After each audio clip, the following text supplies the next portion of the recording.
basically what I was doing, or rather what we were doing today, was to share ideas about the importance of writing, about how writing can actually influence the course of events, how it can change attitudes, how it can celebrate our achievements, how it can actually make us one happy nation, one happy people as a nation. You don't want to be that person. You want to be able to know your story.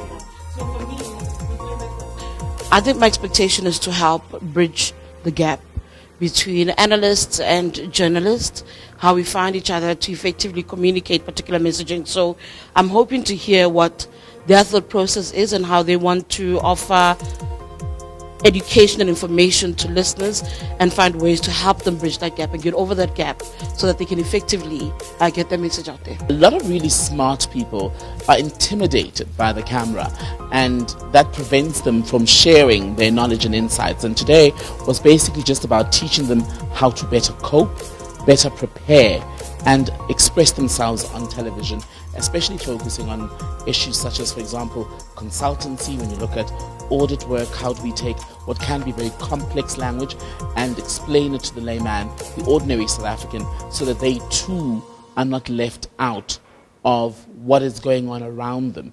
And that's why today it was such a pleasure to be able to speak to the team and give them those tips, the do's and don'ts, so that next time they go on a national platform, be it TV or radio, they are able to fully make the best of that opportunity. I was speaking on the importance of digital media in the today 21st century landscape of media and the importance of social media. I had a very good time with the Ntiyiso consulting team.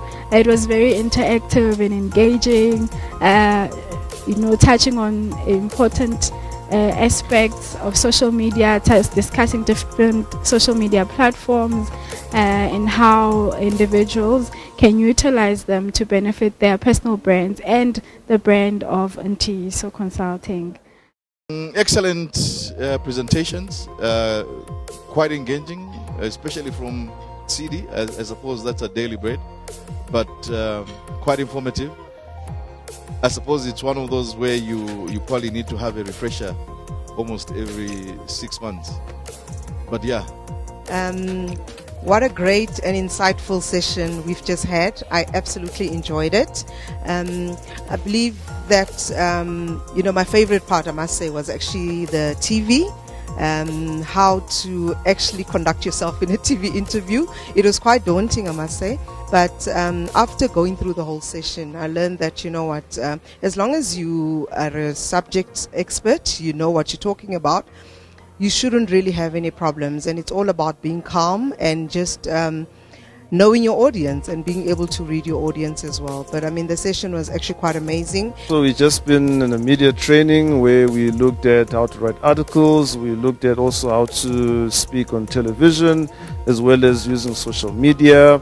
And, experience has been very good. We've learned quite a lot, especially, for some of us who've not been too exposed to television. So we've learned how to present ourselves, what not to do during interviews. We've learned about articles as well, how to write compelling articles to different audiences. So I think for us as a brand and as Ntiyiso, it's quite crucial, to get our team or our atoms to communicate effectively on what we offer and how we go about it, and as well as the most effective way of being able to take that message out to the public or to our clients. I liked, firstly, on the radio, or maybe I'll start with the radio side. I think that was very interesting for me. The key thing I learned was to keep it short and simple, keep your answers as concise as possible. On the thought leadership part, I think the highlight for me therein is punchlines in the introduction and also in your content to make sure it speaks to the audience and get the message across as quickly as possible. And then on the TV side, it's just to be comfortable, to prepare, so that when you get there, you don't feel overwhelmed. You know, your confidence is 100%, and you're also expecting any curveball, and to relax under pressure and take things simple. And finally, on the digital marketing side, it's just to remember to utilize digital social media in general as a tool to improve your brand, both as a person, also for the business as well.